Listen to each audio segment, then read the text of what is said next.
Mga ka-hashtags, muli tayo ay nagbabalik sa ating palatuntunang hashtag blessings. Siguro Father Hokan, no, sa akin bilang tinapay ng buhay, yung banal na Eucharistia, napakaganda sa akin bilang isang pari na dapat kapag ako ay nagdiriwang ng banal na Eucharistia, I should own it. Unawain ko ito at pahalagahan. Sapagkat sabi mo nga, dapat yung misa ay una, huli at tanging misa na lang na ginagawa ko. So I think sa mga kabataan din gano'n na dapat itong banal na Eucharistia, ma-own, hindi ikahiya. Minsan na-imbita ko si Father Daniel Estacio para magbigay ng recollection sa parokya. Tinanong niya yung mga parishioner. Sabi niya, anong pinakamahalagang bahagi ng simbahan o ng misa? Maraming nagsagot, yung altar, yung tabernakulo, sa misa, yung homily. Pero sabi niya, mali lahat. Sabi niya, yung exit door. Yung exit door, yun din yung entrance door.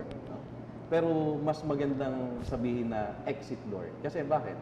Kasi pagkatapos ng misa, yan ang pinakamahalaga. Anong gagawin mo? Kaya nga sinasabi sa Eucharistia, the Mass is ended, your mission begins. At yun ang hamon sa mga kabataan. Sa bawat pagtatapos ng pagdiriwang ng Eucharistia, nagsisimula ang misyon natin para ang lahat ng kabataan ay mahikayat natin dito sa pagpapasalamat, sakripisyo, at hapag na iniaalay sa atin ng ating Panginoon.